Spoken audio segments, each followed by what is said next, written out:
وہ مشاورت سے 3 ججز کی مشاورت سے ہوتے ہیں، اس لیے چلیے ان کو کریڈٹ دے دیتے ہیں. اب آئیے جناب دوسری طرف. پہلی بات تو یہ ہے کہ یہ کہا جا رہا ہے کہ جی یہ جو جس طریقے سے ٹرائل ہو رہا ہے ان لوگوں کا جو 9 مئی کے ملزمان ہیں وہ بڑا غیر روایتی ہے اور بڑا غیر قانونی بھی اس کو سمجھا جا رہا ہے. میں تو صرف یہ کہنا چاہتا ہوں کہ اور یہ پوچھنا چاہتا ہوں کہ جو جرائم اس دن ہوئے تھے 9 مئی کو کیا وہ بھی غیر روایتی نہیں تھے؟ کبھی اس سے پہلے آپ نے سنا کہ کسی نے جی ایچ کیو کو تہس نہس کر دیا ہو، کوئی کور کمانڈر کے گھر پہ چڑھ دوڑا ہو؟ کبھی آپ نے سنا کہ لوگ پٹرول بم لے کے کسی ایئر بیس کے اندر داخلے کی کوشش کریں تاکہ وہاں کھڑے جہازوں کو آگ لگائی جا سکے؟ یہ غیر روایتی نہیں ہے سب کچھ. لہٰذا اس کو 2 باتیں ہیں.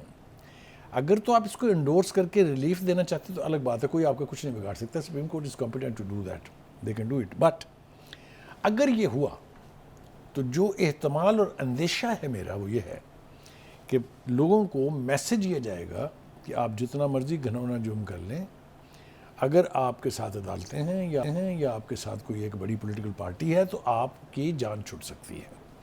میرے خیال سے یہ میسج کسی بھی لحاظ سے ٹھیک نہیں ہو. لیکن بخاری صاحب کرمنل جو کورٹس ہیں وہ بھی تو ہمارے یہاں موجود ہیں نا، انسداد دہشت گردی کی جو عدالتیں ہیں آپ وہاں پر ان کا ٹرائل کر سکتے ہیں، تو پھر فوجی عدالتیں ہی کیوں؟ یہ بہت اچھا کیا آپ نے یہ اشارہ کیا اس طرف. میں صرف باور کرانا چاہتا ہوں ان لوگوں سے جو یہ مطالبہ کر رہے ہیں کہ ان کو عام کورٹس میں، ظاہر ہے یہ ڈسٹرکٹ کورٹ میں تو نہیں جائیں گے نا، یہ انسداد دہشت گردی کی عدالتوں میں جائیں گے نا، تو وہاں کی سزاؤں کا کسی کو ادراک ہے؟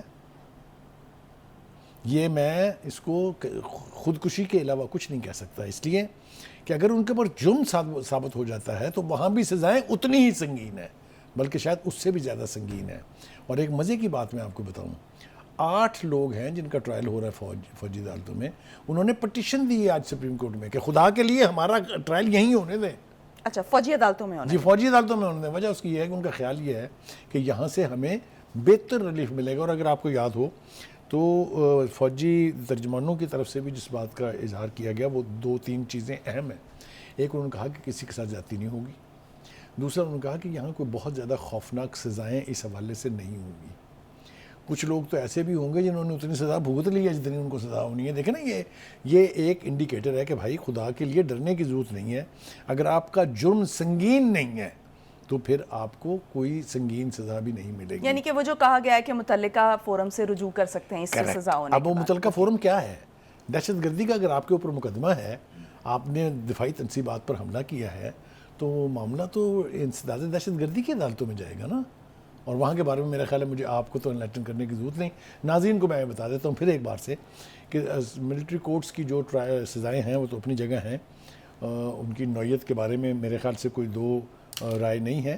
سنگین جرم کی سنگین ہوتی ہے، لیکن لائٹر کرائمز جو ہیں، مثال کے طور پر جو یہ دعویٰ کرتے ہیں کہ جی ہم تو وہاں کھڑے تھے صرف ہم پکڑ کے لے گئے، یا وہ لوگ جو جیو فینسنگ کے اندر ان کے فون نمبر آ گئے ہیں، تو وہ سارے تو بچ جائیں گے. لوگ کسی کے کہنے کہلانے میں چلے گئے. کریکٹ. تو وہاں گنجائش میرے خیال سے زیادہ تھی، یہاں گنجائش جو ہے وہ کم ملی. یعنی جو ان کی طرف سے مین یہ کہا جا رہا ہے کہ جو یہ ٹرائل ہے وہ ان کے مفاد میں ہے جو جن پر یہ کیسز چل رہے ہیں، تاکہ وہ رہا بھی کیے جا سکیں. کیونکہ اگر ایسا ہوا، آپ دیکھ لیجئے گا، میں آپ کو اس پروگرام کا حوالہ دوں گا کہ اگر یہ کیسز ٹرانسفر ہوئے جو کہ اب ہو جائیں گے چونکہ فیصلہ ہو گیا، اگر اس کے خلاف اپیل نہیں ہوتی ہے تو پھر یہ مقدمات انسداد دہشت گردی میں آئیں گے اور آپ پھر دیکھیے گا کیا بنتا ہے. بخاری صاحب یہ تو ہوگی نا مخصوص کیسز کی بات، جو یہ 102 کیسز پر فیصلہ آیا، یعنی کہ 102 کا ٹرائل جو چل رہا تھا. لیکن میرا سوال یہ ہے کہ ایک ہے اصولی موقف جس پر بہت بات ہوتی ہے، جس پر بہت جو جمہوریت پسند طبقہ ہے یا حلقہ ہے وہ بہت بات کرتا ہے کہ جو فوجی عدالتوں میں سیویلینز کا ٹرائل نہیں ہونا چاہیے. اسی وجہ سے بارہا یہ چیلنج بھی ہوتا ہے. اگر آپ اصولی طور پہ اگر آپ بات کریں تو آپ کیا سمجھتے ہیں؟ اگر آپ ٹھیک ہے، اصولی طور پر مجھ سے یہ سوال کریں تو میں بھی یہ کہوں گا کہ میں فوجی عدالتوں کے خلاف ہوں. ٹھیک. لیکن میں فوجی عدالتوں کے اس لیے خلاف نہیں ہوں اب کہ جو جرائم ہوئے ہیں 9 مئی کو، جن لوگوں نے وہ پلان کیا، جن لوگوں نے وہ جرائم کمٹ کیے، ان کو 2 نہیں 10 بار سوچنا چاہیے تھا کہ وہ کیا کرنے جا رہے ہیں. چلیں تو پھر ان کو کرمنل کورٹس میں ہونے دینا. مطلب یہ ان کے فائدے کی تو آپ نے بات کر دی. میں نے آپ کو یہ عرض کر دیا کہ اگر یہ اپیل میں یہ فیصلہ نل اینڈ وائڈ نہیں ہوتا تو پھر یہ مقدمات انسداد دہشت گردی میں چلیں گے اور ان کی سزاؤں پہ بیٹھ کے میں اور آپ پھر پروگرام کر رہے ہوں گے کہ جس کو کہتے ہیں ہونا ہے مزہ جی. وہ جو کہتے ہیں نا پتہ چل جائے گا، پتہ نہیں چل جائے گا، لگ پتہ جائے گا، کیونکہ وہاں بھی سزائیں بہت ہی خوفناک ہیں اور وہاں بھی گنجائش بہت زیادہ ملزموں کے پاس نہیں ہوتی. ٹھیک. ہیونگ سیڈ دس، پھر ایک بار ہم یہ کہہ رہے ہیں کہ یا تو کل جو ٹھیک تھا وہ آج بھی ٹھیک ہونا چاہیے، جو کل ٹھیک نہیں تھا وہ آج کیسے ٹھیک ہو گیا. یہ عدالتیں بہت ضروری تھی، اسی سپریم کورٹ نے ایک سے زیادہ مرتبہ کہا. یہی عدالتیں بے معنی ہیں، نہیں ہونی چاہیے. اب وہ کیا نا کسے وکیل کریں، کس سے منصفی چاہیں، اب بتائیں پوچھیں کس سے. بٹ لیکن میں یہ کہہ رہا ہوں کہ کسی کے ساتھ زیادتی نہیں ہونی چاہیے، چاہے وہ ملٹری کورٹس ہیں، چاہے وہ انسداد دہشت گردی کی عدالتیں ہیں، چاہے وہ جنرل عدالتیں ہیں. انصاف ہونا چاہیے اور انصاف ہوتا ہوا دکھنا چاہیے. اور اگر یہ کرائیٹیرین ہے تو پھر میں اور آپ اچھی طرح سے اسیوم کر سکتے ہیں کہ ان لوگوں کی جنہوں نے 9 مئی کا جرم کیا تھا ان کی فیٹ کیا ہونے جا رہی ہے. ٹھیک. تو بخاری صاحب اس کے قانونی پہلوؤں پر تو ہم نے بات کر لی، لیکن اس کے سیاسی پہلو کیا ہو سکتے ہیں اس فیصلے؟ دیکھیے سیاسی پہلو تو بڑے واضح ہیں. ایک جماعت نے یہ سارے جرائم کمٹ کیے تھے، دوسری جماعتیں چاہتی ہیں کہ جی ان کو آپ مثال بنا دیں اور ان کو تباہ کر دیں. یہ سیاسی اعتبار سے ایک بال گیم ہے کہ وہ بال اس طرف پھینک رہا ہے، دوسرا بال اس طرف پھینک رہا ہے، لیکن اس کو سیاست کی نظر نہیں ہونے دینا چاہیے. میرے خیال سے عدالتوں کو، چاہے وہ فوجی ہوں، چاہے وہ انسداد دہشت گردی کی ہوں، انہیں میرٹس کو سامنے رکھ کے فیصلے کرنے چاہیے تاکہ کوئی یہ انگلی نہ اٹھا سکے کہ کسی کے ساتھ ناانصافی ہوئی ہے. میرے خیال سے اس سے زیادہ ہم اس کے اوپر بات نہ کریں تو زیادہ بہتر ہوگا. اب آج جناب دوسرا ایشو جو آپ نے چھیڑا ہے سائفر کیس وہ ہے میں سائفر جو کیس. فرد جرم عائد کر دی گئی ہے. دیکھیں جناب گزارش یہ ہے کہ فرد جرم تو عائد ہونی تھی اس لیے کہ باقاعدہ ڈیٹ دی گئی تھی اسی کام کے لیے. آج کورٹ نے یہ کہا بھی کہ جناب آج اور کوئی کام نہیں ہو سکتا، آج تو یہ فرد جرم عائد ہونی ہے. دیکھیں گزارش یہ ہے کہ ایک طرف سے کچھ لوگ جو ہیں وہ قومی رازوں کو افشا کر کے اور سمجھتے ہیں انہوں نے بہت بڑا مارکا مارا ہے. میری مراد پی ٹی آئی کے چیف سے ہے، جب وہ پبلک ریلی میں جس کو وہ کہتے تھے لاکھوں لوگ دیکھ رہے ہیں، سائفر کو جیب سے نکال کے لہرا کے اس کے مندرجات پر پونا گھنٹہ تقریر کی انہوں نے. وہ کہتے ہیں جی وہ تو کاغذ سادہ تھا. اب یہ اتنا بڑا جھوٹ وہ قوم سے اس وقت بول رہے تھے، یہ کہتے ہوئے بھی لوگوں کو کوئی شرم نہیں آتی ہے. پھر اس کے بعد پی ٹی آئی کی پوری قیادت نے، اس کے سوشل میڈیا ہینڈلرز نے، اس کے یوٹیوبرز نے اس کو ایک کیمپین کی شکل دی. مہینوں، ایک دن، 2 دن، ہفتوں نہیں، ایک نیریٹو بلڈ کیا گیا کہ امریکہ نے پاکستان میں ایک حکومت کو الٹنے کے لیے سازش کی ہے فوج سے مل کے. وہی جنرل باجوہ اور جنرل فیض حمید جو موجد تھے اس عمران پروجیکٹ کے، ان کو گالی بھی عمران خان نے دی ہے اور کسی نے نہیں دی ہے. ہیونگ سیڈ دیٹ، دیکھیں گزارش یہ ہے اس سے مفر اور فرار تو ممکن نہیں ہے. دا فیکٹ ریمینس کہ آپ نے پہلے اس کو لہرا کے اس کے اوپر بیانیہ بنایا، پھر آپ اس کو گھر لے گئے، پھر اس بیچ میں ایک آڈیو لیک ہوئی اگر آپ کو یاد ہو اعظم خان صاحب کی اور خان صاحب کی آواز میں، جس میں کہا گیا کہ اس کے ساتھ ہم کھل کے کھیلیں گے. اور پھر اس کے بعد جو وعدہ معاف گواہ بنے 2 بڑے کریکٹر اس پورے ایپیسوڈ کے، جن میں ایک اس وقت کے امریکہ میں سفیر اسد مجید موجودہ سیکرٹری خارجہ ہیں، اور دوسرے اعظم خان جو آپ کے پرنسپل سیکرٹری تھے. اور ایک سہیل محمود بھی جو اس وقت سیکرٹری خارجہ. یہ تو 3 بڑے کریکٹر ہیں نا. اس کے علاوہ 28 گواہ ہیں. گواہوں نے کیا کیا ہے؟ انہوں نے بیان ریکارڈ کرائے ہیں ویڈیو پر بھی، آڈیو پر بھی، اور 161 164 کے تحت جو مجسٹریٹ کے سامنے ہوتے ہیں. لہٰذا وہ بیان دینے والا بڑی آسانی سے اپنے بیان سے پھر نہیں سکتا. جب اتنی سالڈ ایویڈنس آپ کے ساتھ، آپ کے خلاف موجود ہو، تو اس کیس میں بھی بچنے کی میں بالکل اس حق میں نہیں ہوں کہ کسی سیاسی جماعت کو یا اس کے لیڈر کو ایلیمنیٹ کیا جائے. میں I will be the last person. But اگر آپ نے میرٹس پہ فیصلہ کرنے کا نعرہ لگانا ہے، جو کہ ہم لگاتے رہتے ہیں، تو میرٹس پر اگر جو فیصلہ ہوگا تو اس کی سزائیں بھی بڑی خوفناک ہیں. تو بخاری صاحب میرٹس پہ یہاں پر بڑا سوال اٹھتا ہے کہ میرٹس کون ڈیسائیڈ کرے گا؟ کیونکہ میرٹس کون ڈیسائیڈ کرتا ہے یہ میرے سامنے بھی ہے، آپ کے سامنے بھی ہے، سب کے سامنے. دیکھیے گزارش یہ ہے کہ کچھ میرٹس ایسے ہوتے ہیں جو ڈسکور کرنے ہوتے ہیں، کریدنے ہوتے ہیں، کھنگالنے ہوتے ہیں. کچھ میرٹس ایسے ہوتے ہیں جو سرفیس پہ زمینی حقائق کے مطابق آنکھوں کے سامنے ہیں. سائفر پر کھیلا میں تو نہیں ہوں، حضرت صاحب کھیلے تھے. سائفر کو گھر میں تو نہیں لے کے گیا، حضرت صاحب لے گئے تھے. سائفر کو مجھ سے گم گیا ہے میں نے تو نہیں کہا تھا، حضرت صاحب نے کہا تھا. تو پھر مجھے بتائیے فرار کہاں ہے؟ تو جب یہ ساری حقیقتیں ہم سب کے سامنے ہیں، یعنی یہ وہ باتیں ہیں جو میرے اور آپ کے علم میں ہیں، تو پھر ایسے حوالے سے تو کیا عوام کے علم میں بھی یہ ساری باتیں؟ سب عوام نے تقریریں ان کی سنی اور سن کے اس پہ بھی گائے بھی اور لہرائے بھی. یہ کوئی ایسی بات نہیں ہے جو انہوں نے چھپ کے کی تھی جس کو ہم کہیں سے کرید کے لائے ہیں. یہ سب پبلک سٹیٹمنٹس ہیں ان کے, اور اس کا انہیں جو سامنا بھی کرنا پڑے گا اور ان کو بھگتنا بھی پڑے گا. ایک بات تو یہ ہوگی. دوسری بات یہ ہے کہ یہاں بھی اس کے ان بلٹ نقصانات کیا ہیں اس کو تو آپ ابھی ایک طرف رکھ دیجئے. ایک سپر پاور جو پاکستان کی 70 سال سے اتحادی ہے, اس کے ساتھ ہماری مخاصمت کا لیول کیا ہو گیا تھا آپ کے بالکل سامنے ہے. دوسری بات یہ ہے کہ آپ کے فورن آفس سے اب پوری دنیا جو ہے اس کا یہ اعتماد اٹھ گیا ہے کہ کوئی ایک کمیونیکیشن جو صرف وہاں کی ٹاپ لیڈرشپ کے حوالے سے ہو اسے چوکوں میں, سڑکوں پہ, جلسوں میں گایا جائے گا. اس لیے وہ بھی بہت محتاط ہو گئے اور اس کا ہم سامنا کر رہے ہیں. ٹھیک ہو گیا بخاری صاحب بریک کا کہا جا رہا ہے, بریک سے واپس آئیں گے اور ہم جو الیکشن سے متعلق بلاول صاحب کی جو سٹیٹمنٹس ہیں اس پر بات کریں گے. سٹیٹمنٹ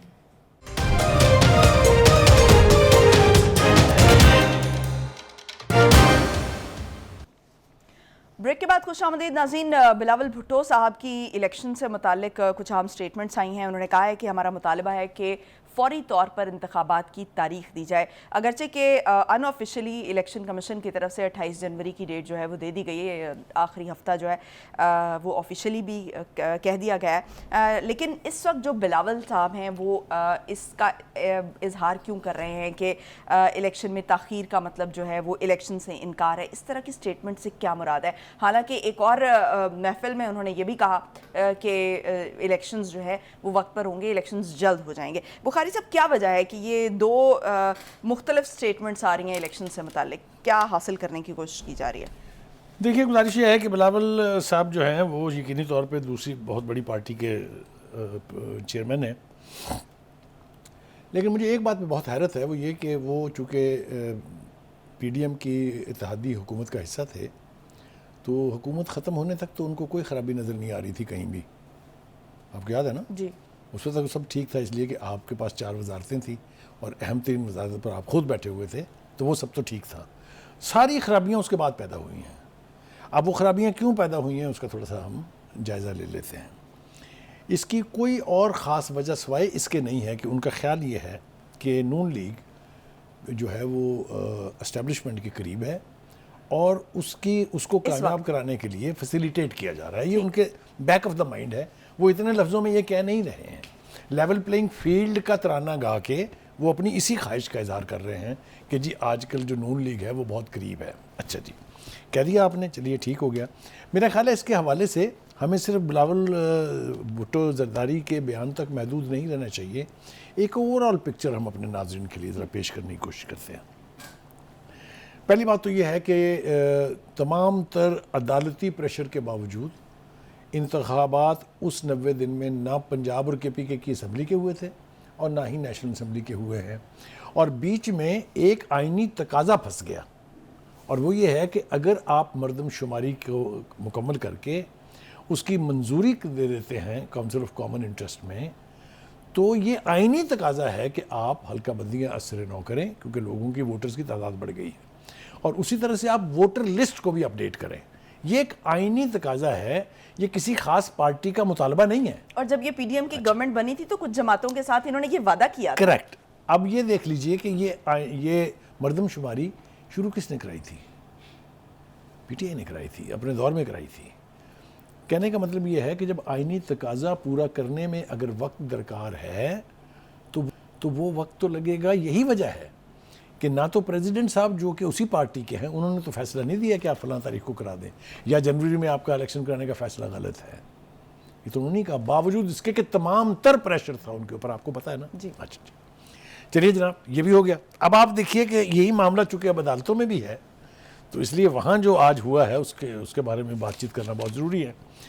بہت ساری درخواستوں کے ساتھ ساتھ زبیری صاحب جو پاکستان بار کونسل کے عابد زبیری صاحب جو ہیں, عابد زبیری صاحب, وہ اپنی خواہش پر اس عدالت سے بھی فیصلہ لینا چاہتے تھے, تو ان کی تضحیح کی ہے جسٹس قاضی فائز عیسیٰ نے 1 سے زیادہ مرتبہ ان کی بات پر اعتراض کر کے. پہلی بات تو یہ ہے کہ جب انہوں نے ایک پچھلی عدالت کا, اسی سپریم کورٹ کی پچھلی ایک عدالت کا حوالہ دے کے کچھ کہنے کی کوشش کی تو انہوں نے منع کیا ان سے کہ مجھے اس عدالت کے ماضی کے فیصلوں کا حوالہ نہ دیں. میرے خیال سے اس سے زیادہ سخت ترین الفاظ میں کسی کو ٹوکا نہیں جا سکتا، ایک بات۔ دوسری بات یہ ہے کہ زبیری صاحب کو بھی اب یہ ادراک ہو جانا چاہیے کہ یہ بندیالی عدالتیں نہیں ہیں، کیونکہ بندیالی عدالتوں میں یہ ہوتا تھا کہ ان کے منہ میں لقمہ بھی ڈالتے تھے ججز، اور اکثر اوقات ان کی جگہ دلائل بھی دینے لگ جاتے تھے، آپ کے بھی سامنے ہے، میرے بھی سامنے ہے۔ وہ ماحول اب عدالتوں میں نہیں ہے۔ اسی وجہ سے قاضی فائز عیسیٰ اور جسٹس من اللہ نے عابد زبیری صاحب سے سوالات بھی پوچھے، تلخ سوالات کہوں گا میں انہیں، اور برہمی کا اظہار بھی کیا۔ قاضی عیسیٰ صاحب نے کہا کہ دیکھیں ہمیں میرٹس پر فیصلے کرنے ہیں، جو زمینی حقائق ہیں وہ ہمیں سامنے رکھنے ہیں۔ اور ایک بات جو خاص طور سے چیف جسٹس صاحب نے کہی کہ اگر آپ نے اپنی اس درخواست کی جلد سماعت کے اوپر زور دیا ہوتا تو اب تک یہ فیصلہ ہو چکا ہوتا اور شاید الیکشن بھی ہو گئے ہوتے، جس کا بھی کوئی جواب ان کے پاس خاص کنونسنگ نہیں تھا۔ پھر انہوں نے یہ پوچھا ان سے کہ کیا مردم شماری جو ہے یہ ایک آئینی تقاضا ہے یا نہیں ہے۔ اب یہ جو ہے نا یہ یعنی لوڈڈ کویسچنز ہیں کہ اگر وہ ہے تو پھر تاخیر تو ہوگی، وہ کہتے ہیں نا ہوئی تاخیر تو کچھ باعث تاخیر بھی تھا، چلیے جناب اس کے اوپر بھی ہو گئی۔ دوسری بات یہ جو کرنی ہے وہ یہ کہ آئینی تقاضا میں نے پہلے بتا دیا آپ سے کہ اگر مردم شماری جو ہے وہ منظور ہو جائے، اس کو ریلیز کر دیا جائے، پبلش کر دیا جائے، تو پھر یہ سارا کچھ کرنا واجب ہو جاتا ہے۔ اس کے علاوہ ایک شخص آپ اور ذرا بولے ہیں جس کو کہتے ہیں نا کہ اٹھ کے آئے ہیں پنجابی میں، وہ ہیں ہمارے وزیر اعظم صاحب، نگران وزیر اعظم صاحب۔ انہوں نے بہت سارے اٹھنے والے سوالات کے جواب اپنے تئیں خود ہی دے دیے۔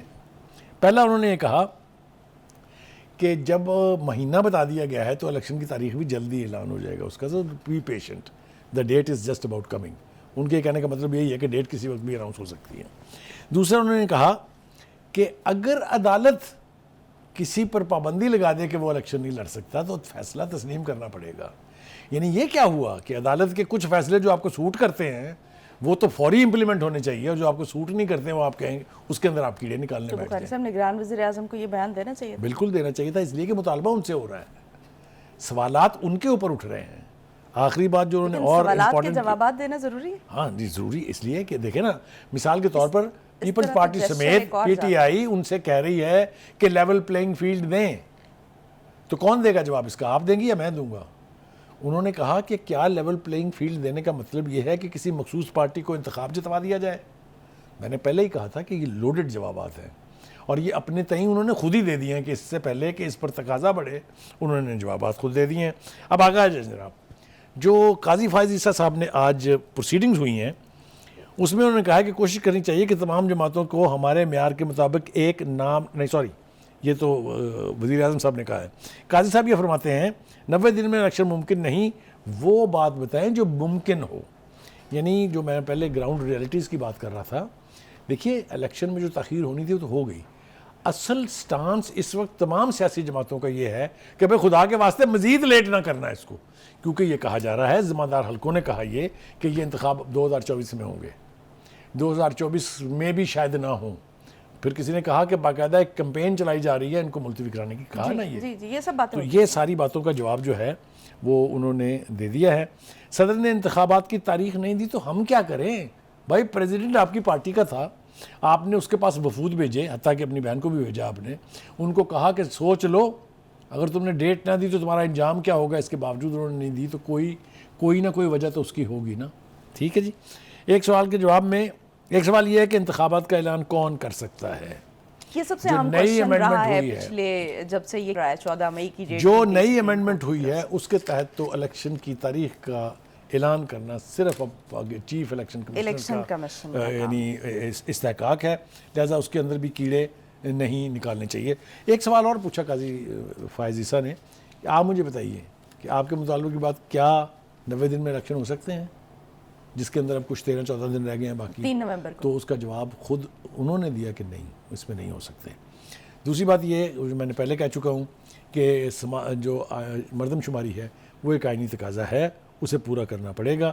اب سماعت اس کی 2 نومبر تک کے لیے ملتوی ہو گئی ہے، لیکن میرے خیال سے آج جو گفتگو ہوئی ہے سپریم کورٹ میں، اس پٹیشن کا فیصلہ کیا ہونے جا رہا ہے وہ میرے خیال سے اسیوم کرنا تو خیر عدالتوں کے حوالے سے ٹھیک نہیں ہوتا، لیکن آپ انٹرپریٹ کر سکتے ہیں کہ مجھے ایسے لگتا ہے کہ جنوری کے ہی کسی دن کی تاریخ کے لیے سپریم کورٹ حکم دے گی الیکشن کمیشن کو کہ آپ تاریخ کا اعلان کریں، وہ کرنا پڑے گا، اور اس سے ایک دن کی بھی اور تاخیر نہ ہو، یہ بھی فیصلے یہ بھی تو ہو سکتا ہے الیکشن کمیشن اس سے پہلے ہی اگر وہ ڈیٹ اناؤنس کر جیسا کہ پرائم منسٹر نے آج انڈیکیٹ کیا، یہ بھی ہو سکتا ہے کہ 1 نومبر سے پہلے اس کی تاریخ آ جائے. تو یہ ساری صورتحال جو ہے وہ ہمارے سامنے ہے، اور ہمیں بھی یہ توقع کرنی چاہیے کہ پاکستان میں الیکشن ہونے چاہیے.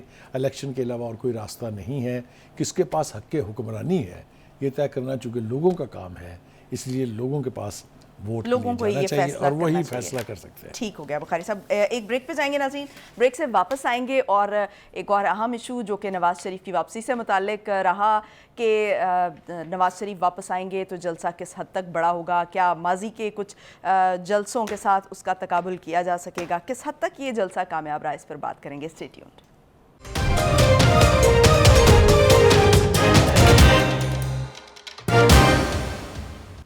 بریک کے بعد ایک مرتبہ پھر سے خوش آمدید. بخاری صاحب، سب سے پہلے تو یہ بتائیں کہ جلسے سے متعلق آپ کی رائے کیا ہے؟ کیا کامیاب رہا آپ کے نزدیک یا بس ٹھیک تھا؟ دیکھیے میرے خیال سے ایک تو میری ذاتی رائے ہو سکتی ہے، میں کوشش کروں گا اس سے اجتناب کروں میں، لیکن ایک بات بڑے وثوق سے کہی جا سکتی ہے کہ یہاں پر جتنے بھی جلسے ہوئے، چاہے وہ بینظیر بھٹو جب واپس آئی تھی 1986 میں 10 اپریل کو، وہ جلسہ تھا، بہت بڑا جلسہ تھا وہ بھی. پھر اس کے بعد 30 اکتوبر 2011 میں عمران خان صاحب کا جلسہ بھی بہت بڑا جلسہ تھا، کوئی دو رائے نہیں ہے اس کے بارے میں. لیکن اگر یہ کہا جائے کہ یہ جلسہ کوئی جلسہ نہیں تھا، جو میرے خیال سے یہ بہت بے وقوفوں والی گفتگو ہے. It is a big rally, it's a successful rally. یہ میں اس اعتبار سے بھی کہہ رہا ہوں کہ پی ٹی آئی اور انکلوڈنگ ان کے وہ جو بھوپو تھے شیخ رشید صاحب، وہ یہ فرماتے تھے کہ جب نواز شریف پلٹ کے آئے گا تو 4 آدمی ان کے ساتھ نہیں ہوں گے. یہ یاد ہونا چاہیے نا، فواد چودھری کے بیانات ہو جائیں، چاہے فیاض الحسن چوہان کے ہو جائیں. تو یہ سارا کچھ، یہ متھ بھی ٹوٹ گئی ہے. ان کی پارٹی نے یہ ثابت کیا ہے کہ وہ آج بھی اپنے لیڈر کے ساتھ لوئل ہے. یہ اظہار اس طرح کا انہوں نے پہلے نہ خاقہ نواسی کے لیے کیا، نہ شہباز شریف کے لیے کیا، نہ ہی مریم نواز کے لیے کیا.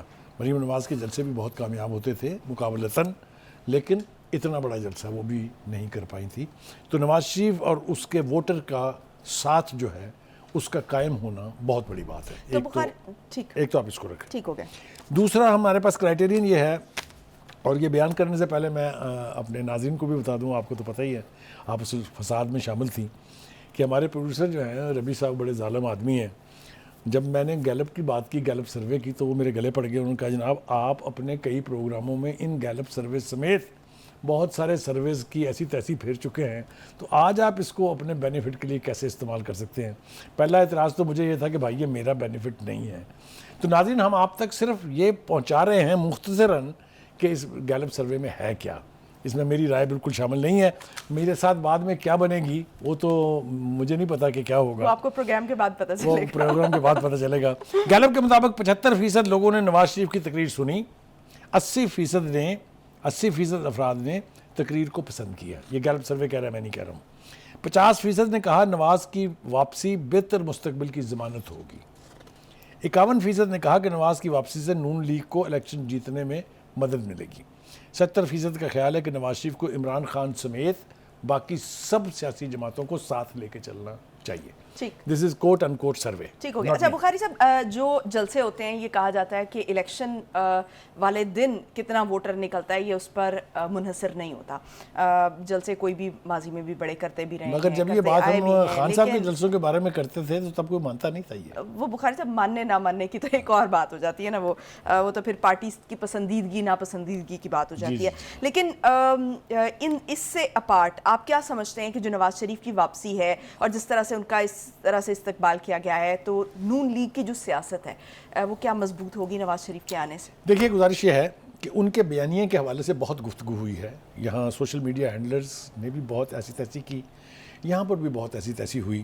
جب وہ یہ بات کر رہے تھے کہ ججز اور جرنیلوں کا ٹرائل ہونا چاہیے، تو آپ کو پتہ ہے کھانے دوڑے سارے حلقے بشمول اسٹیبلشمنٹ. لیکن اب جب کہ انہوں نے یہ کہا ہے کہ جناب میں اپنے خلاف ہونے والی تمام زیادتیوں کو بھلا دینا چاہتا ہوں، اس پر بھی لوگوں کو اعتراض ہے. مجھے آپ بتائیں، وہ کہتے ہیں نا نہ جائے ماندن نہ پائے رفتن، کسی طرف آپ جینے دیں گے ان کو کہ نہیں جینے دیں گے؟ ایک بات. دوسری بات یہ ہے کہ ان کے جو تقریر کے جو کانٹینٹس ہیں، میں اس سے بہت حد تک سہمت ہوں. ایک تو یہ کہ انہوں نے انتقام کی بات نہیں کی ہے، جو ہماری سیاست میں ایک طرح سے نئی روش ہے اور اس کو پھیلنا اور پھولنا چاہیے۔ 2018 کے بعد یہ بہت زیادہ سیاسی اختلافات جو ہیں ان کو زندگی موت کا مسئلہ بنا کے دوسرے کی جان لینے تک نہیں جانا چاہیے۔ ہم اس کی ہمیشہ مخالفت کرتے رہے ہیں، ہمیشہ مخالفت کریں گے۔ آگے آ جائیے۔ دوسرا وہ یہ کہہ رہے ہیں کہ ہم ساری پارٹیوں کو ساتھ لے کے چلیں گے، اچھی بات ہے، بالکل ہونا چاہیے یہ۔ تیسری بات یہ کہ انہوں نے اپنا جو نو نکاتی ایجنڈا دیا ہے اس میں کوئی بھی نیگیٹیوٹی نہیں ہے۔ بھئی آئی ٹی پاور بننا چاہیے، کیوں نہیں بننا چاہیے؟ بھئی سب کو ساتھ لے کے چلنا چاہیے، کیوں نہیں چلنا چاہیے؟ جمہوریت کو پنپنا چاہیے، کیوں نہیں پنپنا چاہیے؟ جتنے بھی انہوں نے دعوے کیے ہیں ان سب کو انڈورس کیے بغیر آپ کے پاس کوئی چارہ نہیں۔ اب آپ دیکھیے، رانا ثناء اللہ صاحب فرما رہے ہیں کہ نواز شریف نے مل کر کام کرنے کی وجوہات کی جو بات کی ہے اس میں پی ٹی آئی شامل ہے۔ لک ایٹ دا ایٹیچیوڈ، جب لیڈر پازیٹیو بولے گا تو نیچے والوں کے پاس بھی نیگیٹیوٹی کی گنجائش کم ہو جاتی ہے۔ بٹ بخاری صاحب، جو عوام ہے وہ اس وقت تند و تیز نعروں کو ایکسپیکٹ کر رہی تھی۔ کریکٹ، وہ ان کو تھوڑی سی مایوسی ہوئی ہوگی یقیناً ان کی پارٹی میں، لیکن ایٹ اے براڈر اسپیکٹرم اس بات کو جو ہے وہ انڈورس کیا گیا ہے۔ دوسری بات یہ ہے کہ انہوں نے کہا کہ نواز شریف کی جو بات ہے کہ سب کو لے کے چلیں گے اور پی ٹی آئی بھی اس میں شامل ہے، لیکن 9 مئی کے مجرموں کا ٹولہ اس میں شامل نہیں ہے۔ تو اشارہ تو بہت کھلا کے ہے۔ ٹھیک ہو گیا بخاری صاحب۔ دوسری بات یہ ہے کہ نواز شریف کی اس بات کو ہم انڈورس کرتے ہیں کہ میرے دل میں انتقام کی توقع نہیں ہے، نہ انتقام کی تمنا ہے، نہ خواہش ہے۔ I think if he moves with this positive ایٹیچیوڈ تو ان کو زیادہ پذیرائی ملے گی۔ ٹھیک ہو گیا، بہت شکریہ بخاری صاحب۔ ناظرین، یہ بڑی خوش آئند بات ہے کہ جب سیاسی جو پارٹیاں ہیں وہ خاص طور پر سیاسی جماعتوں کو ساتھ لے کر چلنے کی بات کریں، جو کہ ہم نے 2018 کے بعد جس کی کمی دیکھی۔ آج کے لیے اتنا ہی، مجھے دیجیے اجازت، پاکستان کی ہمیشہ پائندگی کی دعا کے ساتھ۔ اللہ حافظ۔